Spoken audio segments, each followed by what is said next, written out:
Well, hello there. Welcome to the stream. I have my gloves here because this morning it was freezing, literally. It was below 0 degrees Celsius. When water freezes, and my hands too.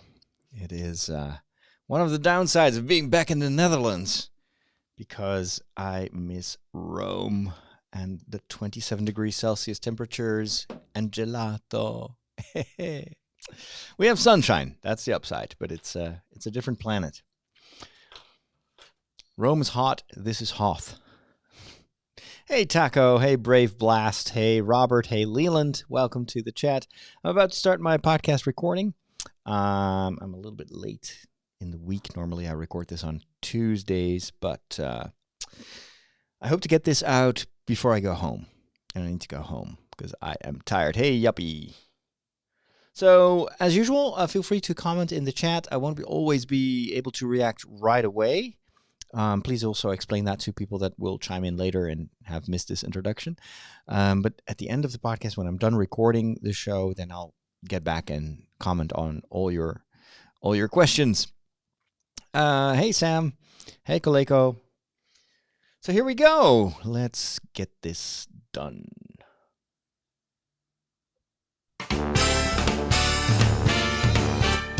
Well, hello there, and welcome to another episode of the... What's this show called, actually? I forgot. I was about to say The Break. That's how it was, Let me just read it. This sucks. It's not good at all. Like, my microphone settings were off, so I forgot to think. Big bottom, that's better. Okay, that sounds a lot better. The Hidden Side Stream, Brave Blast. I see a lot of screen names, so forgive me if I don't always immediately recognize everyone, but feel welcome. Over time, I do get to know everyone, but it just takes a lot of time with all the, complicated screen names that people use with numbers, and sometimes it's like in Russian and stuff. All right, here we go again. Take two.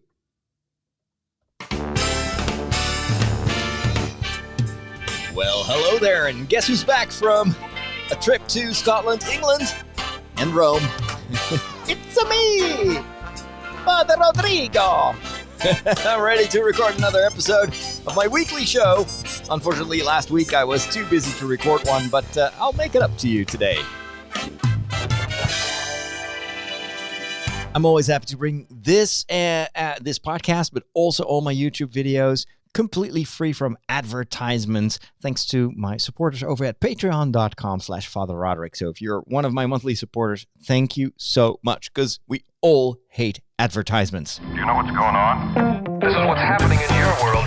Face it, Catholics rule. We got Boston, South America, the good part of Ireland, and we're making serious inroads in Mozambique, baby. You've taken your first step into a larger world. I had such a great time in England and Scotland, and also in Rome. It was very hard work. We did days of between 12 and 14 hours of filming, of work, running around everywhere. But the result is 6 TV episodes in barely 2 weeks. So that is a very, very good yield, very good productivity. The downside is this week I am completely dead. I'm so tired. Monday I was okay. It's still the adrenaline from the weekend and everything. And then Tuesday I started to get trouble waking up in the morning. Wednesday was a disaster, and today I'm just a zombie. I'm totally one of the living dead, and that is actually quite fitting because today is Halloween. At least the day that I'm recording this. You may be listening to this on, I don't know, All Saints Day or All Souls Day. I'll explain a little bit the connection between these three days in the segment for the Peculiar Bunch.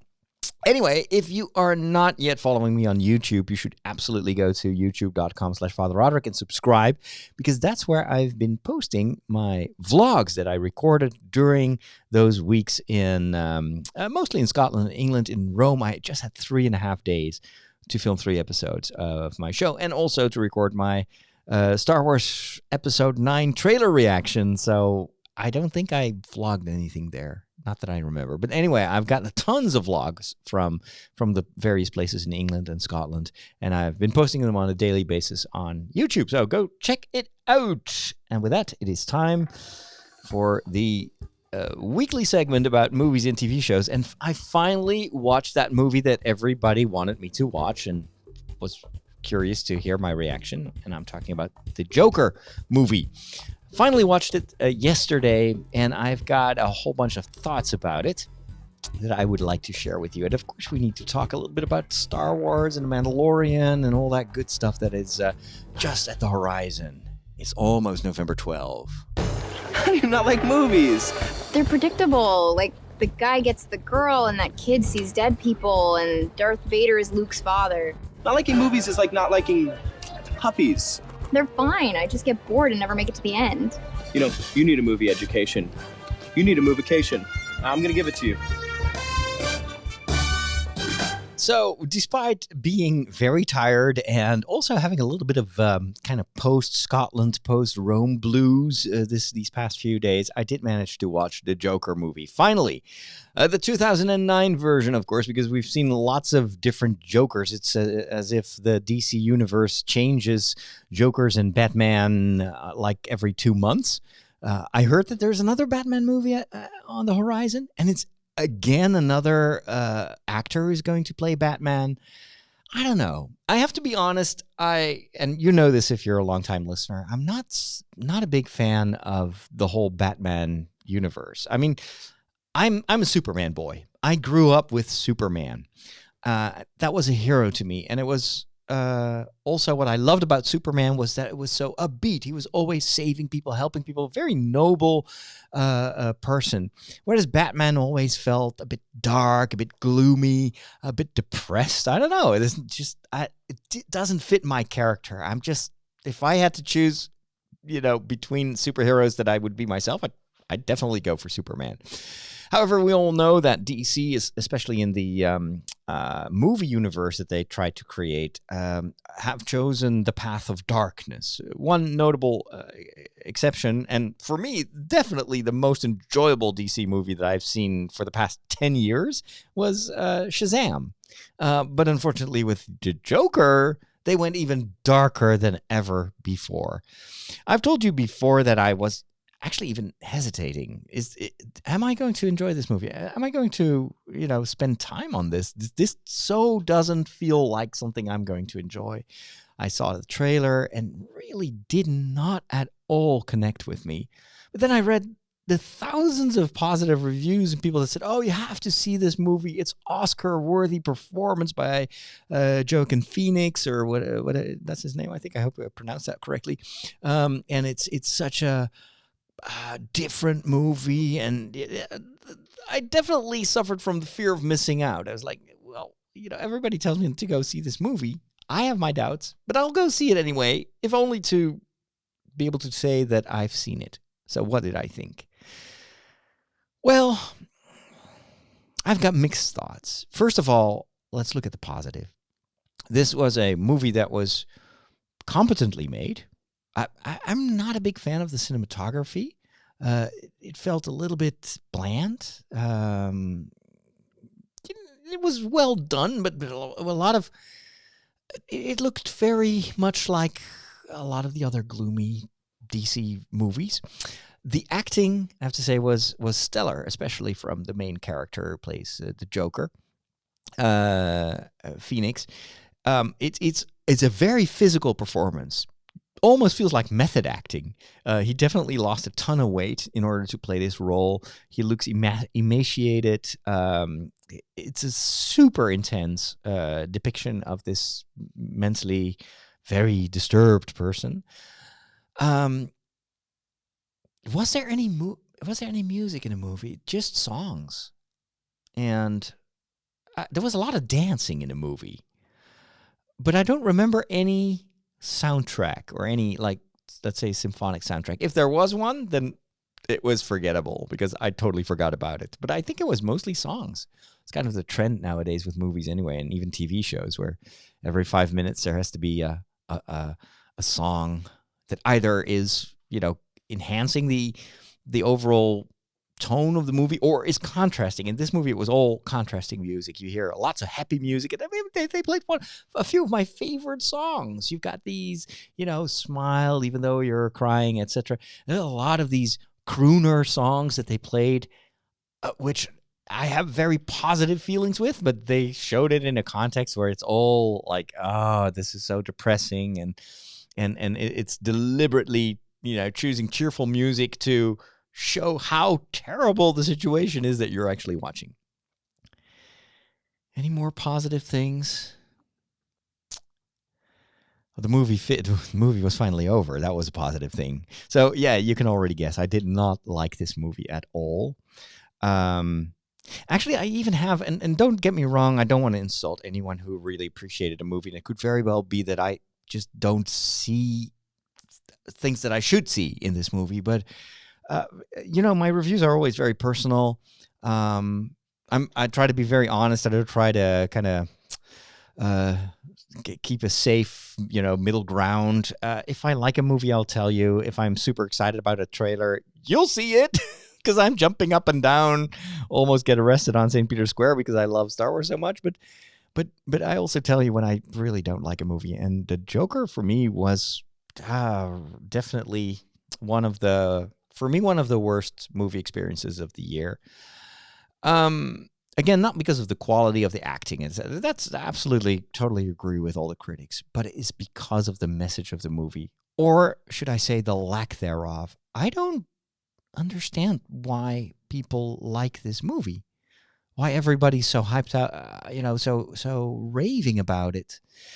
Because to me, this movie is a reflection of the total hopelessness, emptiness that seems to hold so many people in its grip nowadays. If you look at the way that people complain on social media about the state of the world, about the violence, the verbal violence in the world, the way people treat each other, the lack of respect, the lack of dignity, the lack of positivity, on all levels, especially in the United States, in the political domain. The U.S. right now is such a polarized country. The U.K. is also, right now, what I hear from my friends in England, very polarized. And this movie reflects that, but it reflects the darkest parts of it without offering any hope, any relief, any direction. It's just that. It is total, utter, senseless violence, senseless, hopeless. It's just, I don't know. Why do people connect to this? Do people ravel in just getting miserable? I don't get it. It's like a lot of the people that I get a lot of comments, of course, on the Star Wars 9 trailer. Like a ton of those reactions say, how can you be so positive? I always feel so bad, and so the world is such a bad place, and like almost all the Star Wars fans are so negative about Star Wars, and so hypercritical. And it's like I was like, wait a minute, do we live in the same universe, or do I live in a parallel world? Because I watched that Star Wars trailer and I'm just like, what? Why are people negative about this? It's freaking Star Wars. It's the conclusion of the movies that have colored my life and have given me so much joy. Why all that negativity? But some people just seem to like that. I don't know. They if you look at YouTube, some of those vloggers that are just negative, super negative, always ranting about stuff, unhappy. Look at another domain where people are super negative in certain very conservative Catholic circles, where they are like posting post after post after blog after blog, vlog after vlog about how horrible, heretical, schismatic the synod on the Amazon is, and what a absolute horror Pope Francis is. They don't even call him Pope Francis anymore. Even that, courtesy is like they call him just Bergoglio, as if he's not really the Pope. And so, but like I met some of those vloggers that are out there, representatives of certain, very conservative, right-wing and I mean that in a very pejorative term and not political term, but these kind of like super, I don't know, creepy people. And I see them walking around there in the press room of the Vatican, and I see very unhappy people. Like they can't smile. They're not friendly. They're not even talking to other people. They're just like hyper focused on how can we depict what's happening here in the Vatican in the worst, most negative light possible. And I'm in Rome. Same time, I'm following everything that happens during the Synod. And I'm like, this is amazing what happens here. This is so hopeful. This is so beautiful. And like, again, I've got the feeling I'm in a parallel universe. That's what I had with this movie. So one of my beefs with Joker is first of all, its superficiality. It actually, regardless of the amazing performance of the main actor, the story is super thin. It's just this guy that gets beat up several times and then starts taking revenge and losing his mind and just killing people in the most gruesome ways possible. Actually, I it's kind of weird, but people had told me that they wanted to walk out of the movie because it was so violent. So in the end, I was watching this movie. I was like, okay, well, it wasn't as bad as I thought it would be. But objectively, it's horrible what this guy does. But it's also, I think, it's such a so they want to explain. It's like the genesis of this Joker bad guy, this ultimate bad guy. How did he get this aggressive, this destructive?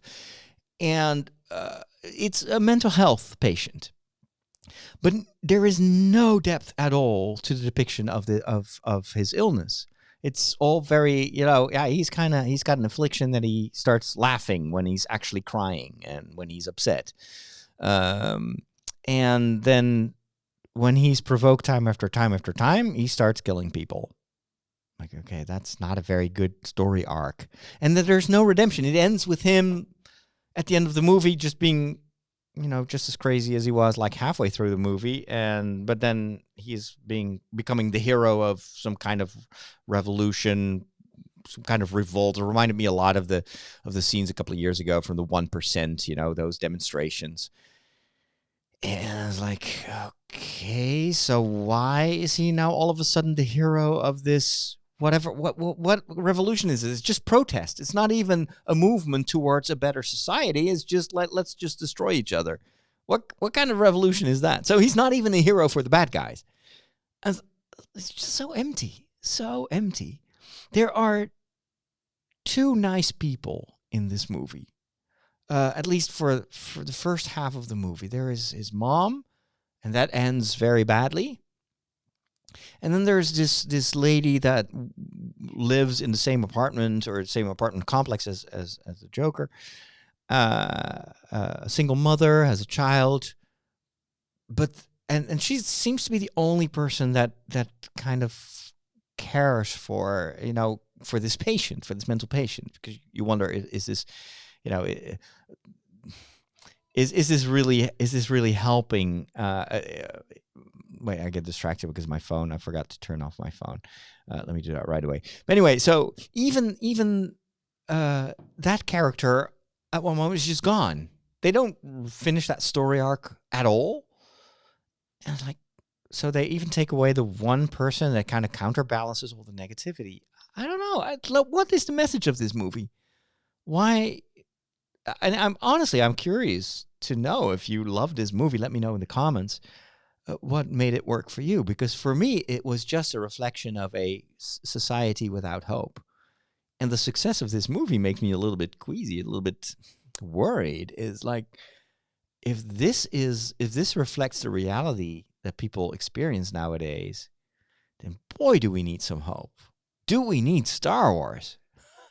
Really, after seeing this movie, it's like I gotta watch at least 5 Star Wars movies to kind of counterbalance this negativity and to give me hope. I watch movies, I watch TV shows because I want to feel good.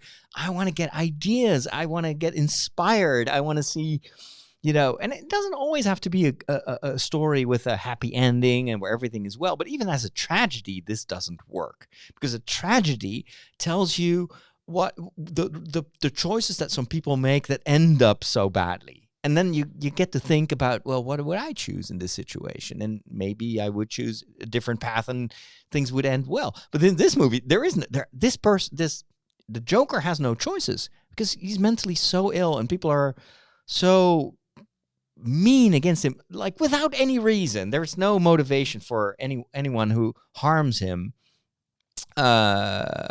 Maybe except for Wayne, the character of the father of Bruce Wayne.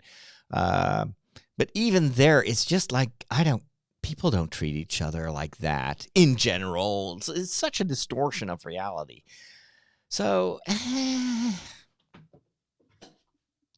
sorry if you love this movie, good for you. But I was, after 30 minutes, I started watching the clock. I was like, I thought that I'd already been watching the movie for an hour, and it was only 30 minutes. Like, oh, I got to go through another 1 hour and 10 minutes before this thing is over. And then at the end of the movie, it's like, oh my goodness, I'm so glad that this is over, and this is another, 2 hours that I'll never get back again. I rarely have that with movies. Even bad movies don't do that to me. But this was not a bad movie.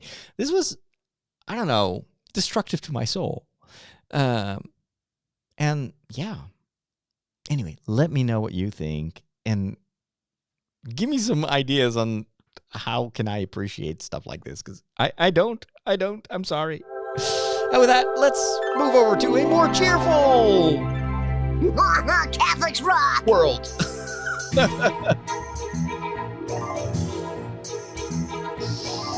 Hello, and welcome to The Peculiar Bunch. This is a segment of the show where I explain stuff that Catholics do. Catholics can be a peculiar bunch. No meat on Friday. Oh, meat? What do they eat? Light bulbs?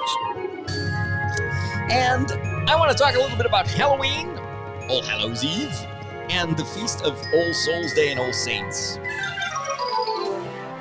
Man, you guys got more crazy rules than Blockbuster Video. If you're a longtime listener to my show, then you can just fast forward for about, 4 or 5 minutes, because you've heard this many times before. But I also reckon that I have a lot of newer listeners that may not have been following me for a while. So today's Halloween. I'm recording this on Halloween. I'm not dressed as a, pumpkin or something like that. I do enjoy Halloween, actually. As a kid, I was already fascinated. So something, when I was young, we didn't celebrate Halloween. That was something that I got to know from movies. Like, was there Snoopy cartoons? I remember vaguely something with Snoopy and Halloween. And then it was something that you saw on TV.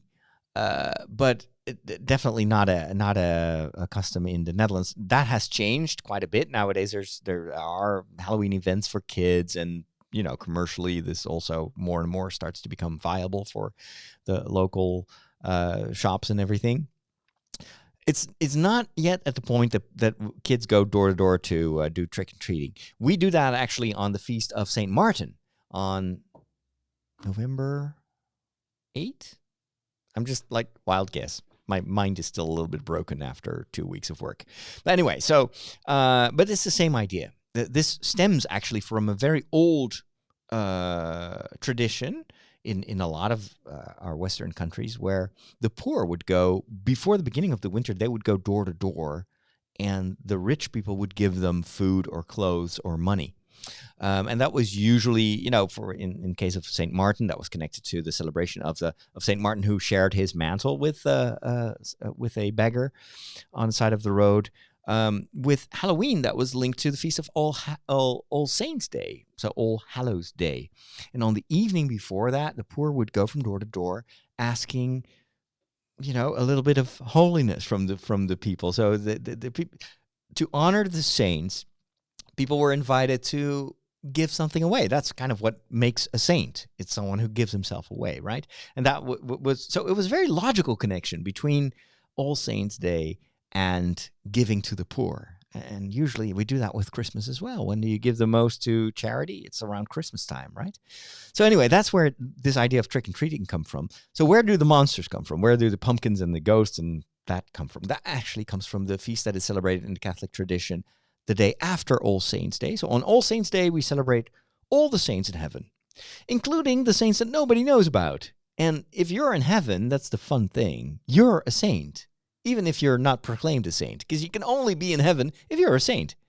And don't think of saint as someone who's always like super pious. And in that case, I would never stand a chance. But a saint is someone who is 100% open to God's love. So if your heart is 100% full of God's love, then you are a saint and you go straight to heaven. Most of us will probably take a little bit of time to get there. That's why Catholic Church has this idea of purgatory, where you're not going to hell because you have a lot of, love in your heart, but there are also lots of wounds that sin has caused in your heart, and God can give you time to open your heart to heal in a certain way from what evil has done to you. So it's a time of mercy, but it's also a time of suffering because you're not yet there. You're made to live with God. You're made to be a saint. Everyone here on earth is called to be a saint. We're called to love and to be filled with love, right? That is our vocation. Not to walk around like a clown shooting people. Just saying.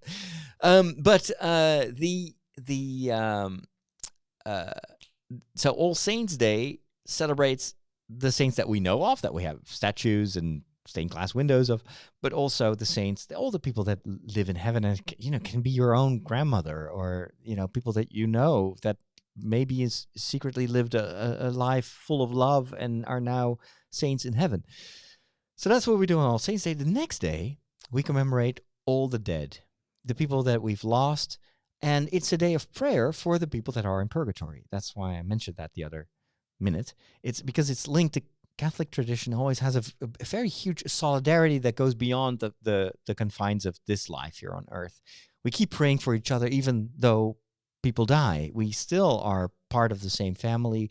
We still care for each other. I care for the eternal salvation of people that have gone before me. I pray for my grandparents. I pray for even family that I've never known, because I'm family, and that's what family does. And I pray for my friends that I've lost, and I've got podcast listeners that are dead now, and I pray for them. I pray for not just for the living, but also for the dead, because I hope that my prayer can help them to open their heart for God's love.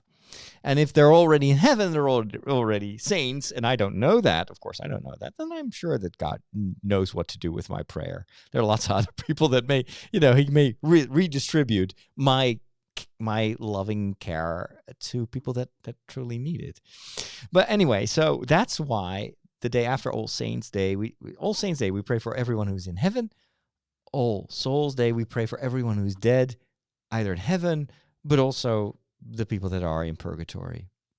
And that's why in centuries ago, people would go, and still up until today in many parishes, people go to the graveyards and they light candles, they put flowers on the graves, they clean the place. It's a very, I think it's a beautiful thing to not just to remember those that you've lost and to be grateful for everything that they gave you. It's not just commemorative. It's also, there is a true connection with the people. They're gone. We can't see them anymore. And when we go to the graveyard, it's of course their remains. That is just the dust out of which we are made. But the souls are eternal. The souls are still there. They live in God's eternity. So there is still this connection. And I know from my parishioners that a lot of people actually feel that connection on a day like that. They go to the place that they associate with their loved ones, but when they close their eyes, they're connected to the living souls of these people.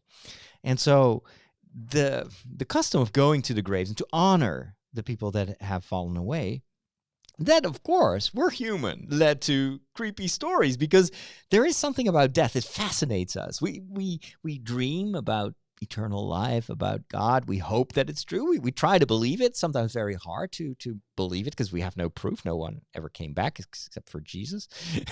So, but and at the same time, it creeps us out because death is so definitive, and it's such a, and we know that it's inevitable for us. Even if we live to see 100 years, ultimately, a couple of years later, we'll be dead as well.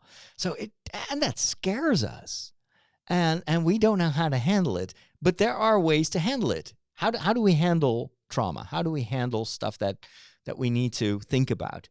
We tell stories. That's what we do. If we want to dream, if we want to think about hope, we tell stories about Jedi Knights that, in a terrible world where the Emperor rules everything. We tell a story about this young boy on a planet of Tatooine with a lightsaber, and he's going to fix things. And, if he can fix things, then maybe I can fix things too. So we tell stories, and we do that also with the biggest, the thing that scares us most is death. So we tell stories about ghosts, about zombies, about creepy skeletons, and that makes it easier. We laugh about it. If you're like me, scared of scary movies, what happens when you're scared out of your brains? You're watching, I don't know, Aliens, and then all of a sudden you've got this alien. What's your immediate reaction? First one is you get almost a heart attack, and the second one is you start to laugh. We always laugh when we're scared, when we're nervous. We start to laugh. It's kind of a bit like the Joker, but then less, without medication. But we laugh it off, and that is, I think, why ultimately this evolved into these dressing up parties where kids will, and even E.T. did that, dressed up like a ghost. We laugh it off. We know that it's all fake. We know it's not really skeletons and zombies and ghosts out there. It's just kids dressed up. And but it makes us less scared, right? Because it's just pretend, it's make believe, it's just a story, and that makes us less afraid. So it's I think a very logical evolution. But I think the true message, I think, of these days goes deeper than it's just a story, it's just make believe, it's just costume. Ultimately, what helps me to handle this idea of, well, I'm going to die one day, and I know that because everyone who came before me is also dead. What helps me deal with that is faith. It's this idea that when we're dead, we're not really gone. And that's what we celebrate in the Catholic tradition with All Saints' Day and All Souls' Day. They may be dead. They may be not visibly in this world anymore. But I truly believe that the people that I've loved and that have loved me are still there. I can't really explain how, and I can, think as a theologian, I can think about it, but I can never grasp it. I can never prove it.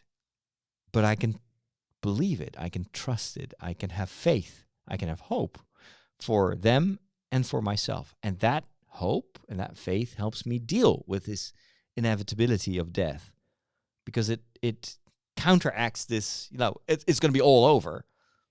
Like it's all going to end in a dead end, literally. Like death is a dead end. Like kind of like the Joker, the movie is like, so that's it. So there is no hope, no future. It's all going down the drain and everything is like a total disaster. Is that the end of our story? Or I would say no. I'm from the generation that always believes in a new hope. There's always a new hope. Even if everything seems to go downhill like Clone Wars and the senator that becomes the Senate and then becomes the Emperor. Yeah, good. Everything is going according to plan. Except for this one Jedi from Tatooine who doesn't really fit into this master plan. And like little Hobbit Frodo, who, together with Schmeagol, destroys the ring. And then Sauron, with all his power, is like, oh, I thought that I had Middle Earth in my grasp, and now, bloop, it's over. The good guys won. That's my hope. That is what helps me to stay upbeat. That's helps me to always remember that suffering, pain, a polarized society. All that will pass. It's not going to last. It's not the final word on my existence or the existence of the world. I'd rather live in that perspective than it's all going down the drain.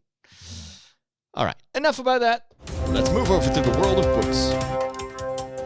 When did you become an expert in thermonuclear astrophysics? Last night. The packet. The extraction theory papers. Am I the only one who did the reading? I did a little bit of reading. I continue to read this book written by Michael Straczynski, who is the writer of Babylon 5, of Sense8, and a ton of DC comics, actually. He has been, and also in the Marvel universe. He wrote for both superhero universes. And it's someone that I've always been fascinated with, a writer with so much depth that I wish that he would be involved in every science fiction story. He should write a Star Wars. I think he would be a fantastic screenwriter for a Star Wars trilogy. Maybe one day. Anyway, so he wrote his memoirs or his life story, and I'm listening to the audiobook, and I'm now at the part where he continues to talk about his upbringing, or the lack thereof. He had a mother who was mentally very, very ill, tried to kill him several times. I mean, the stories he tells is like, oh my goodness, how can any child survive that? And then he says, one day I read a Superman novel or a Superman comic, and I was like, I want to be Superman. And he totally identified, as a child, he identified with the character of Superman, who always takes a high road, who never takes revenge, but always protects the people, who is so noble and so good. And he's like, even if Superman doesn't exist, I can still try to be Superman. I can try to do good. I know that my life is short. And at a very young age, he was confronted by death and mental illness of the people around him. And instead of choosing to be taken down by that, like in the Joker, he chooses the opposite. He encounters Superman, and Superman becomes for him what Luke Skywalker was to me when I was young. It's an icon. It's someone that you can relate to, and that shows you that there is another way out, and that you can choose another path than the people that came before you, or even the people that are responsible for you. And I was so moved the way he tells that story, and the way that the book itself is called Becoming Superman. And I found it so inspirational that this young boy at the time, who was, on the verge of dying several times, and there was no love in his life, that it's a fictional character of Superman, that transforms his life and changes his whole attitude. And I'm like, wow, the power of stories, the strength of stories, it's absolutely amazing and so inspiring. So I am very much enjoying this book, and this is only like in chapter 3 or something like that. So I'm really looking forward to hearing more about how he actually managed to become Superman in a certain way, become this protector of good. And I think you can totally feel it in the way he tells his stories. Babylon 5 is a great example of actually, in my opinion, a very religious story. Straczynski is not brought up in faith, and as far as I know, he's agnostic. But he's got such an incredible religious sensitivity and intuition, and he connects to stuff that I think are actually reflecting what God wants us to understand. Superman himself is a messianic archetype. So it's a story that reflects something of the Messiah. And it's not by accident. I think that he was created by Jewish artists. There is something of this messianic hope in the original Superman stories. So just like Jesus, Superman is kind of from this world, and at the same time he's not. And he's got supernatural powers, but he uses them to save humanity and save mankind. That was why I was so disappointed in the way in the DC universe and the way they try to turn Superman to the dark side, and by making him a horrible person in these last few movies. And there's a little bit of redemption, and they try to do like a resurrection thing, but it so fails because the writers of those movies don't understand archetypes. They don't understand what makes Superman Superman, and why Superman, the way he was, is so meaningful. Superman and Batman, in a certain way, are two sides of the same reality in which we live. You have Batman, who's gloomy, who's desperate, but kind of still takes that darkness in him to be a protector. And he's a bit of a vengeful, kind of dark protector, but still, he is still trying to save people. And Superman does that, but it's on the light side of things. You know, he's so powerful that he doesn't have to fear anyone except for kryptonite. But what's a little kryptonite? You know, there's always a way out.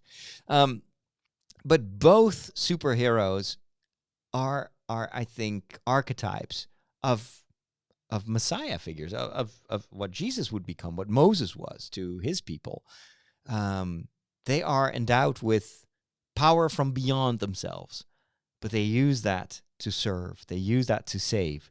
And that's, I think, a very inspirational message, and it can turn lives around. I'm an example of that. So, yeah, highly recommended so far. I love it. So you may want to check it out. Let's go to the world of science fiction, since we're already on the topic. And we need to talk a little bit about Star Wars. Is there hope for that galaxy far, far away? Because things seem to fall apart a little bit. What to think about it? I'll let you know in this segment about science fiction, and I'm trying to fill the space before this long jingle is finally getting to the point. Come on, jingle, get to the point. Not yet. Almost there. Almost there. Stay on target. There we go. I see aliens. Little aliens from outer space. And how are things in outer Plutonia? How many times have I told you not to wear your space boots in the house? Go to shape. I'm in. You can donate my body to science fiction. Get your suit on! We need ya! So, bad news for Star Wars fans. Of course, there's a lot of good news as well. The Mandalorian trailer, the final trailer, I think it's the final. Definitely the second trailer for The Mandalorian came out. I gotta be honest, I haven't seen it yet. I may record a reaction video right after I'm done recording this show. So I haven't seen it yet, so don't spoil it, please, in the chat room. I've seen the trailer for Star Wars 9. That fills me with a lot of hope. I think this is going to be an awesome movie. But then there was bad news. For 2 years now, Disney has been touting this collaboration with the two writers for the Game of Thrones television series. So successful, except for the last season, apparently. I haven't seen it yet, but a lot of the fans were very disappointed in the writing for the final season. But those writers were hired by Disney to tell another story in the Star Wars universe, but in a totally separate time frame from the existing 9 movies about the Skywalkers. And we were all, as Star Wars fans, kind of hoping that it would be a story from an even longer time ago in a galaxy even farther away. And maybe it would be about the Old Republic, about, ancient times. Because why would you hire Game of Thrones writers if you didn't want to do something that is like middle-agey or something like that? Well, it turns out, according to rumors, that they were actually working on the story of how the Jedi Order came about, which I think is absolutely brilliant. That gives so much chance for a good story. Because you can tell an almost religious story. This is about the making of a almost monastic order of lightsaber-yielding heroes. I mean, that is such an awesome story to tell. But they stepped away from it. They said in their official press release that they had also been hired by Netflix for a 9-figure amount of money, and Netflix just wanted them to get started right away, so sorry, no more time for Star Wars. Well, sorry about that, but if you have a contract with Disney, there is more to this. You can't just step away because, oh, well, in hindsight, we're a little bit too busy. Oh, sorry, didn't see it coming. No, of course there's something more going on. So apparently, and this is all, of course, rumors, there were creative differences. There are always creative differences. They were, according to the rumors, moving in a direction with this story that was, not to the liking of Kathleen Kennedy, who was supervising, of course, the development of the Star Wars franchise, and several other people at Disney just didn't like the direction that the story was taking, and then when they got hired by Netflix, Disney openly started talks with other people to step in and to help, because they were like, well, if you guys are going to work for this huge project for Netflix, then yeah, we're going to play it safe. Star Wars is kind of important to us. So, and I don't blame Disney for that. That's what everyone would do. Let's work on a contingency plan. They've learned from what happened with Solo, where all of a sudden they're without directors. And that has cost them a ton of money, and I think it was one of the reasons that Solo flopped. But with this, I'm thinking that they, knowing what happened with Solo, there's like, this is not going to happen a second time. Let's just, cover our bases. Let's try to see if other people can help us with this, upcoming, because this was supposed to be the next trilogy. And if this were about the origin, the genesis of the Jedi, I think that would have been perfect follow-up to the Skywalker saga. So maybe that's still the plan. Maybe Disney knew that this is never going to work with these two guys, both because it's their new contract with Netflix, but also because, well, this may not be what is going to help us build this franchise. And Disney really needs a good new idea, because they can't keep milking the existing stuff. They can do that with television, of course, and they're going to do that with The Mandalorian and with the Rogue One prequel series and with the Clone Wars, and I'm pretty sure they have a ton of other projects that they're going to do. I'm still hoping that we're going to see a Solo sequel in the form of a TV series. If they can do Kenobi, they can definitely do Solo. They already have all these guys under contract. So here's my prediction. Next year, not this year, next year or the year after that, you will see the announcement of a follow-up series that will continue the stories of the Solo movie, thereby making the Solo movie also, obligatory viewing for the Star Wars fans. So, they'd be foolish not to do that. But you can't do that with a new trilogy. You've said to everyone, the Skywalker saga is over. You can't go back. You need to come up with either something in the future or in the past. And my guess is that they wanted the Game of Thrones guys to do the past, go back in time, do something that is so far away from what we know in the Star Wars universe that it gives you a blank slate. And it also doesn't give you all these continuity problems that you had with the prequel so far. But at the same time, it would still be in this familiar. People would want to see this because we already know the Force, so it would still speak the language of Star Wars. And then I think they hired Rian Johnson to do the opposite, to do stories about what happens after the rise of Skywalker, and that also may be centuries away from the events that we see in the current 9 movies. That, I think, was the original plan. And they wanted to do the Game of Thrones thing first because these writers have proven themselves, and then do Rian Johnson, who is still kind of in hot waters because part of the Star Wars fandom doesn't like him.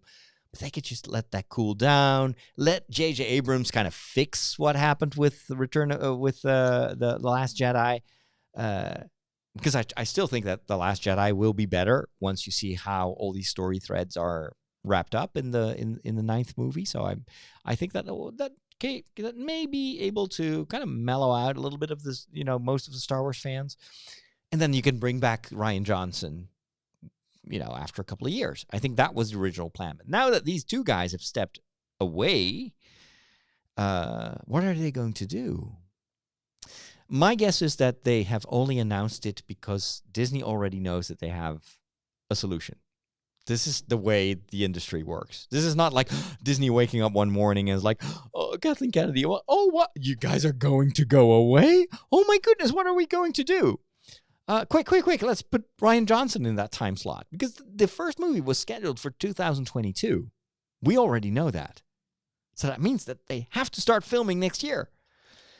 I think that everything's already solved. They just wanted to give these guys a nice way out. Not what happened with Solo, where they really had to fire those two directors. But in this, just you announce it, say it's because you're too busy, not because we have creative differences. It's never good for a franchise to hear that. And my guess is Kevin Feige is going to step in as a producer of the next trilogy. Because they know that if you bring in Kevin Feige, everybody's going to be excited. And really, the Marvel Universe, the MCU, does not really need Feige anymore. That's solidly, that's working. Whatever they do is going to work. Star Wars needs a guy like Kevin Feige. And now I'm connecting the dots. I was like, that's only very recently that all of a sudden Star Wars came with this out-of-the-blue idea of Kevin Feige could do a Star Wars movie. Turns out he had actually an idea for a story that he pitched to Disney. But I'm thinking that Disney already knew that the two other guys were going away. And it's like, what if we kind of pre-announce Kevin Feige, and then now that these two guys are stepping away, we say, well, you know what? Kevin Feige was already on board, and he's been so gracious and willing to take over that story idea, and it's even better than the Game of Thrones fans. Remember that last season of Game of Thrones? Well, we're bringing in the big guns. So rejoice, cheer up. It's only going to go, it's going to even be better than what we had. That is a great message to pitch to your Star Wars fans. That's kind of my 2 cents on what's going on right now. We are on the cutting edge of technology. Wow. Well, what does that mean? Plug it in. It's going to say, hey, I see you plugged in a new device, and it's going to load in the appropriate drivers. You'll notice that this scanner built. Whoa. Well, all your technology stuff, it's a disaster. But there is one more thing. There's one more thing. There's always one more thing. There's always one more Star Wars movie. One more Jedi. There's always something. Anyway. This is my tech segment, and I wanted to share with you a few of my experiences in finally vlogging with my beautiful, I love this phone so much, my Asus Zenfone 6. The only thing that really doesn't work, but I think it's because of my hands, is the unlock, the fingerprint unlock. I have weird fingerprints also on my iPhone. It never worked because my fingers, they lose their imprint or something like that. I think I'm actually a cyborg. Maybe I don't have fingerprints. Do I have fingerprints? Anyway, never works. But this phone is so awesome. I bought this phone because of the camera. It's got 2 cameras on the back of the phone. One is a wide angle and very high quality, and one is a regular camera. But the cool thing is that those cameras are in a module that can flip up, and then you all of a sudden have the same quality cameras on the front of the camera. So it's such a cool idea. You flip it up, and all of a sudden, you can film yourself with wide angle, which is very rare in cell phones. There's usually a wide angle on the back, just like with the iPhone 11, but there's almost never a wide angle, especially not a high-quality, super wide angle on the front. And I don't understand that because it's so awesome for selfies, for vlogging, whatever. If you're serious about vlogging, you want to do that with your phone, make sure that you have a wide-angle lens on the front of the camera. It's even more important than on the back of the camera. And this is one of the few cameras that actually gives me that. It's decent quality. And what I also like about this phone is because of this camera module, you have a completely bezel-less, notchless front of the phone. I could never switch back to an iPhone or whatever phone with a one of those black camera cutouts in the screen. It's you get so used to having a full screen phone. And also, this camera has an amazing battery. I can go 3 days without charging, and that's using it on a normal day-to-day usage, I can get 3 days out of this battery, which is for vlogging fantastic. So I've been trying this thing out in Scotland and England, and well, if you want to see for yourself what the results are, just go check out my YouTube page. The only thing that is a little bit of a handicap with this flip-up camera is that once it flips up, it leaves a gap in the backside of the phone. So it got a little gap. So what happened while I was vlogging? I was in a cave that many centuries ago was the dwelling place for a famous monk. I'll tell you all about it in my vlog later on. And once we were done filming in the cave, we were very hungry. It was already like 4 o'clock in the afternoon. And that morning, we had bought some sandwiches with crab salad. And that was literally made with crab that had been caught that night. We bought that in Oban. And Oban is a fantastic town for seafood. So we have these sandwiches, and I was like, oh, this is cool. I got to make a selfie with that nice wide-angle camera. So I flip the camera around, the camera lens around, and I want to show my sandwich to the camera and taking a selfie. And that moment, the contents of the sandwich, this very gooey, nice, beautiful, tasty crab salad, falls on my camera. And it covers the entire camera module. So it's both lenses. There's this thick blob of gooey crab salad with mayonnaise and all that other stuff. And it's also, and that's even worse, in the hole on the back of the camera. It's completely filled with crab salad. There is a microphone on top of the camera module and another microphone, noise-canceling microphone on the back of the camera module. Both of them are completely filled with crab salad. You know what I said when that happened? It sounds like crab. And then I said it 1,000 times. And I was like, it's the worst thing. It's like having a brand new car and getting a dent in the side of the car. That's how it felt. I was like dying there. I really was not happy. And I was in the middle of nowhere. This was near the sea. This was far away from everything. Even the car was parked miles away. And so I needed to get that crab salad out of my phone as soon as I could. And I couldn't really get rid of it. And it was in every nook and cranny. So that is the only downside of this camera phone. You can't eat sandwiches with crab salad while you're using it. And it's like, what are the odds that this happens? Like in real life, if I'm eating a crab sandwich, what are the odds that I spill something on my trousers? Well, that may happen once every 5 years. But what are the odds that you're holding a €500 camera phone in your hands with, the camera module flipped up to take a selfie that happens like once every day? So that is 1 minute out of how many minutes are a day? What are the odds that instead of spilling this crab sandwich on my trousers, I spill it on this expensive phone that I need for the entire duration of my stay in Scotland and Rome? You know what it is? I got it out of the phone, and it still functions, and you can't really tell from the quality that this thing has been covered in crab salad, but you can still smell it. Every time I use this phone, I was like, I smell crab salad. Oh my goodness. Technology. I never thought that I would need a waterproof phone because I let it swim in crab salad.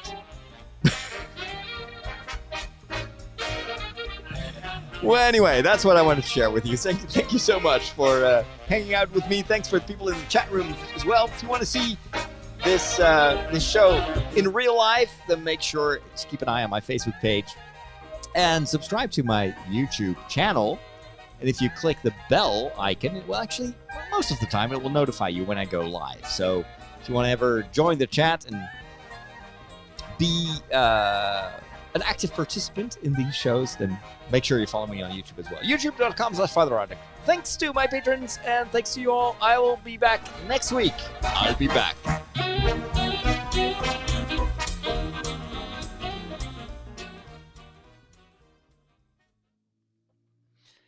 It's a crap. It's a crap. It's a wrap. That camera sounds fishy. Ah, jeez.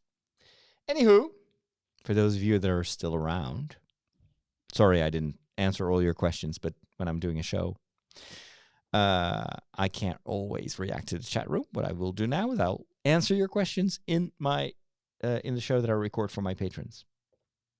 Hey, it's Father Roderick, and you're listening to the After Show, and this version of the After Show accompanies the show about the Joker movie and about crap salad on my phone.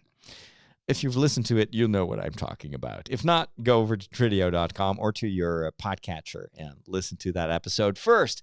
We had a lot of people in the chat room, more than 80 people. I think that's a new record. I don't think I've ever had so many people in the chat while I'm streaming this live. So, as usual, there are also a lot of comments and questions in the chat room. And I take advantage of this short time that I have with my patrons to go over them and maybe provide you with some additional information or useless knowledge.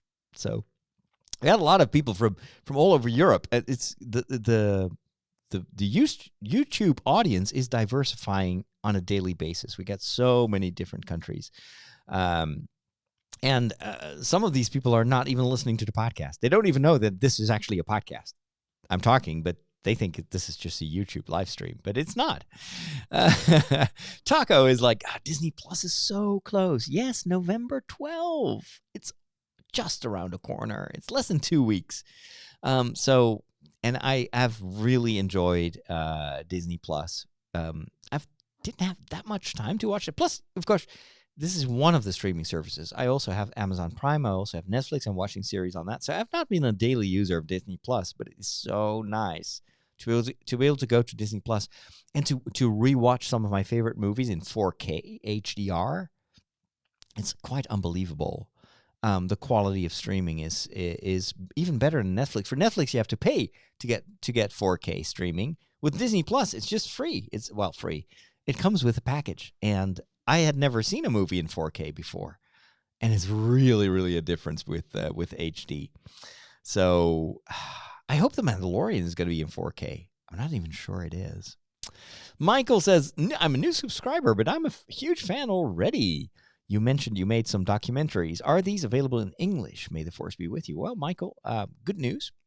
The documentary that I'm filming, that I have filmed in Scotland and England, will also be available in an international version. We recorded everything both in English and in Dutch. So, but since it's a big documentary, of course, we're now only at the beginning of the process of editing that.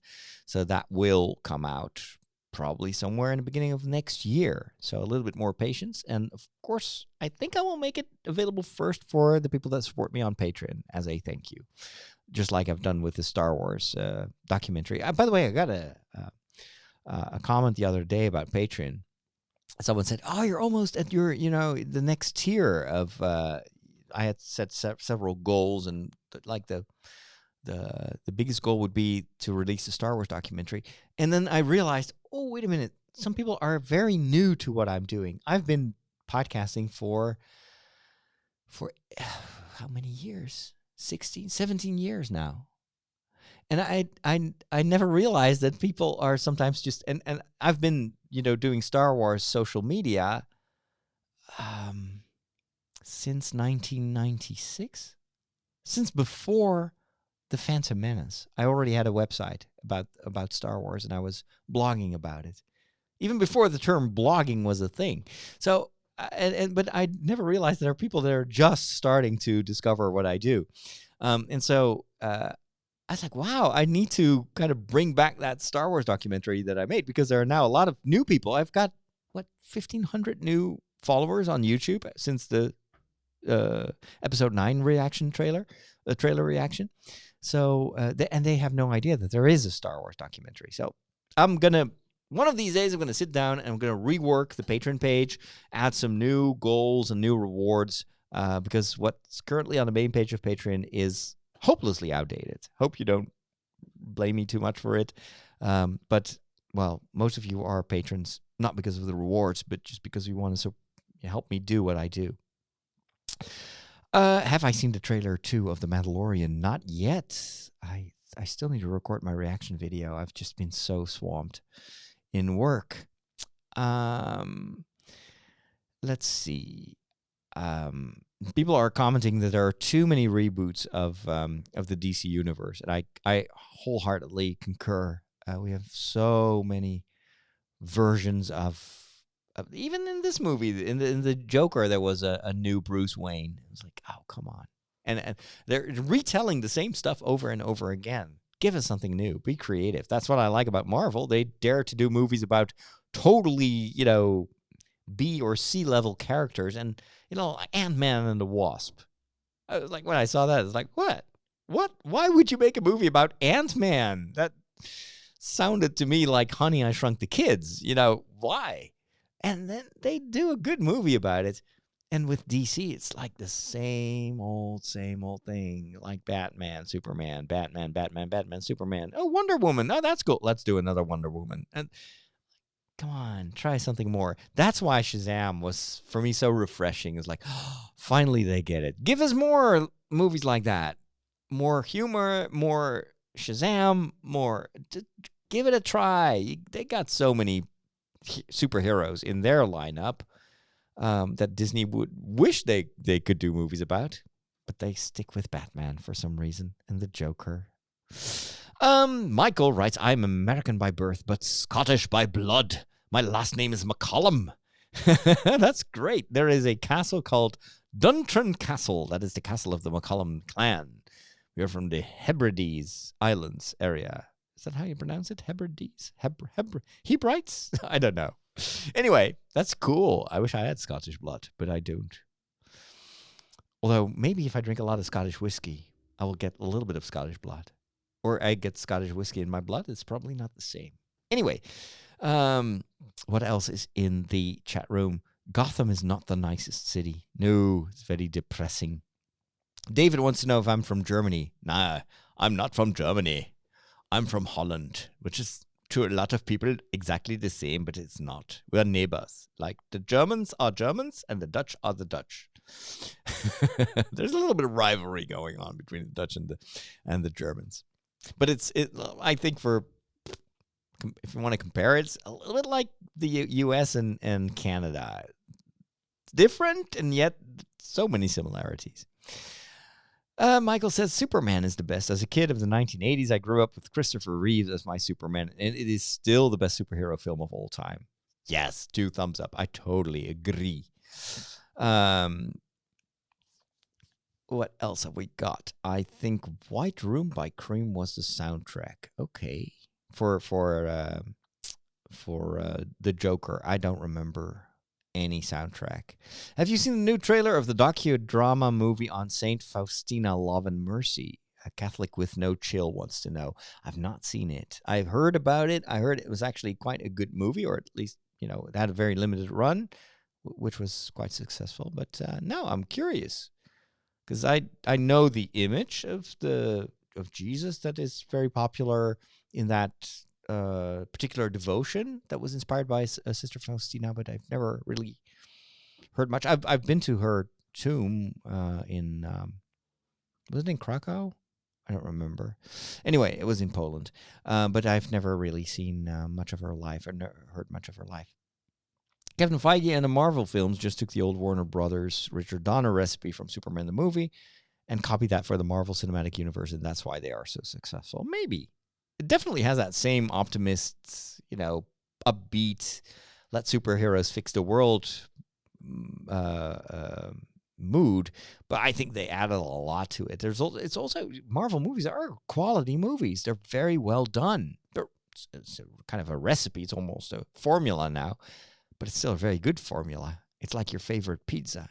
I can eat it over and over again, never get tired of it.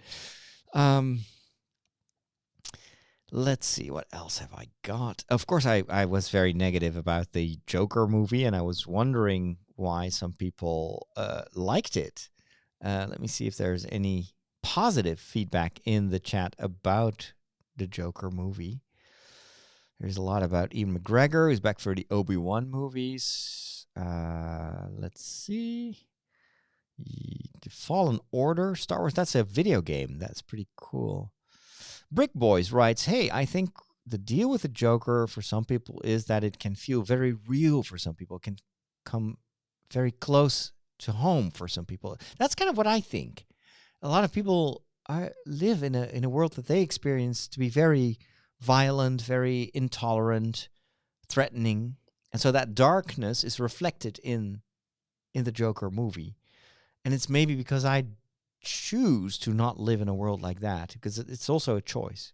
I don't want to live in a gloomy world. I always want to look for hope. And if I can't find it, I'll try to create it myself with the help of, God. But I think that I'm not called to just live in despair. I'm called to make this world a better place. So that's probably why I don't connect to the Joker movie. The only thing that I was thinking while I was watching is like, oh man, I wish I could help this guy because I pity him. And I think that with some good therapy and better medication, he probably would not have ended up being the Joker. Mike says, I grew up with the original Star Wars movies. I'm not happy with the sequels. We wanted to see Han, Leia, and Chewie as the main characters, and not Daisy and Finn and Rey. We wanted Luke. Yeah, but then that's kind of selfish. I love Luke, Leia, and Han Solo and Chewie, but I didn't want to see a repeat of. I think it's time for a new generation. I want kids nowadays to have their own heroes. They don't need to be able to relate to the old guys that we liked.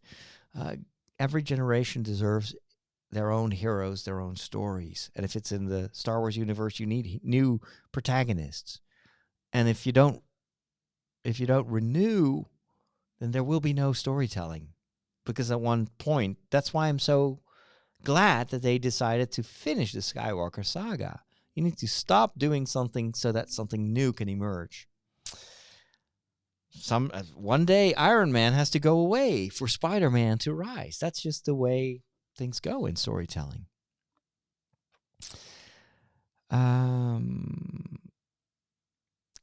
Lars says, I saw a post from a guy who saw the Joker made him feel like that he also deserves to be there, even though he didn't have a job or education.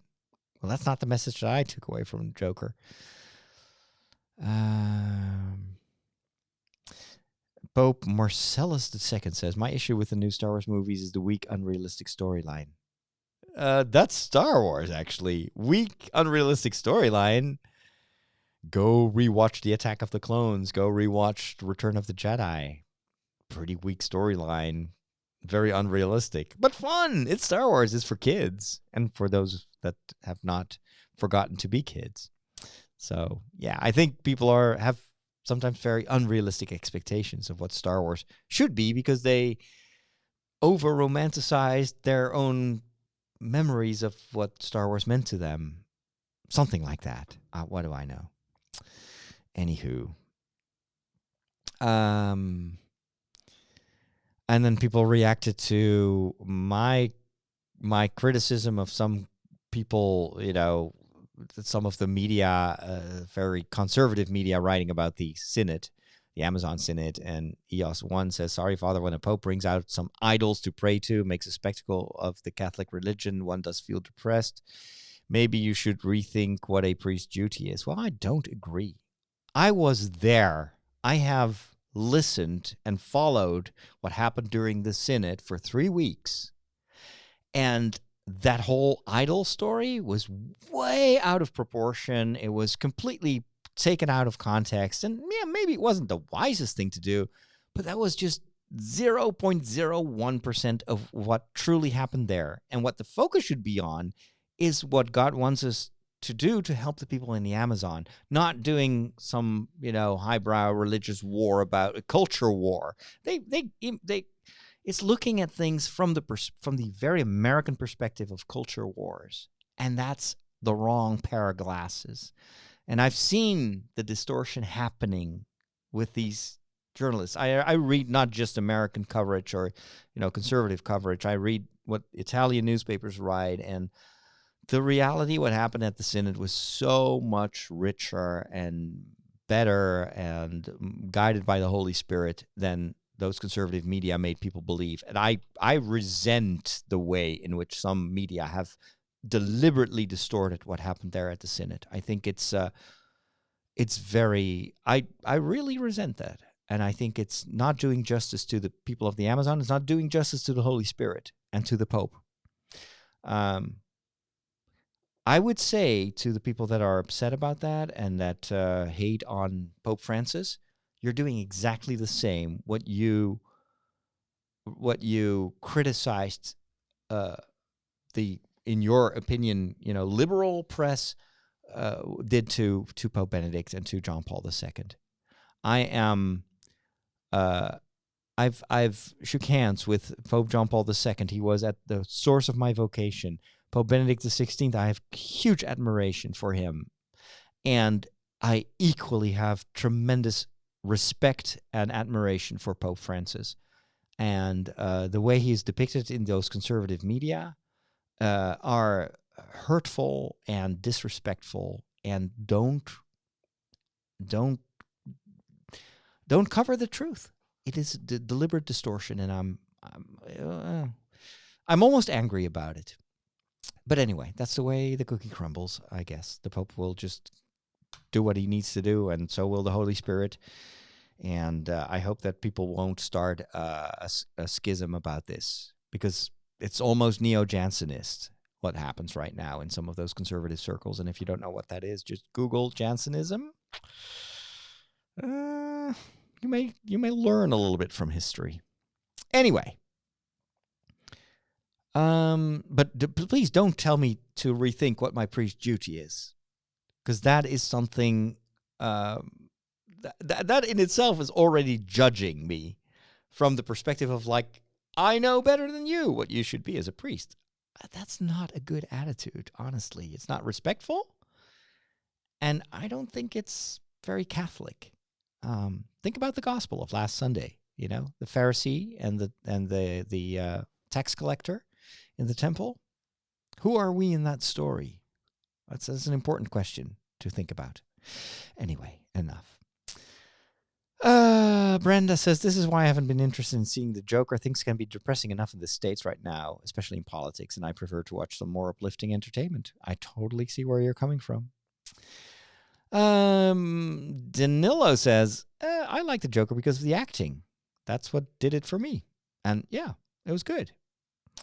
Kaleko says the movie was definitely hopeless, but it's also based on Taxi Driver by Scorsese, who is deeply Catholic and created many cinematic masterpieces. Yes, but it's not Taxi Driver.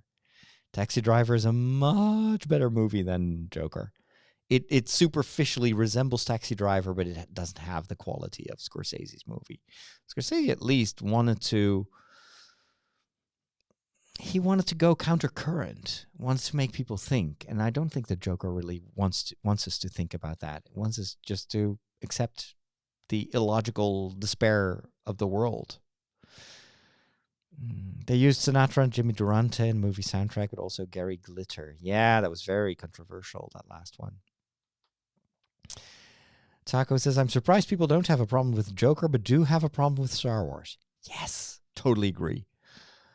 Coleco says, I just finished reading Blaise Pascal's Pensée, and he is also very pessimistic and bleak, but I still find it edifying. Yeah. Yeah, Blaise Pascal was a little bit heavy-handed, but he also wrote very beautiful things. Pope Marcellus says the whole Joker movie was a fantasy in his mind. Maybe some parts were fantasy, but not all, I think. Widzy says, hello from a Russian Lutheran church. How cool is that? Welcome. Smoke Spinal Tap says, my favorite is Luke's story, ready to sacrifice himself to save people. Yes, he's an archetype for the Messiah. The Joker is definitely not escapist entertainment like Star Wars. True. I agree.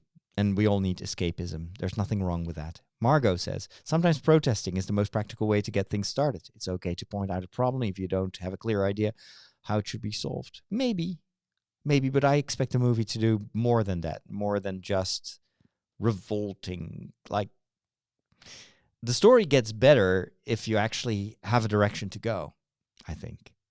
But I understand also your point of view. Hey, there are a lot more comments in that, but I really honestly don't have the time to get through it now. I got to go home and these podcasts need to be posted. So I'm going to wrap it up here. I'll go back and reread the chat later on, and I'll get back to it and to your questions and comments in one of my upcoming live streams, be it Lego or otherwise. Thanks so much for joining me today.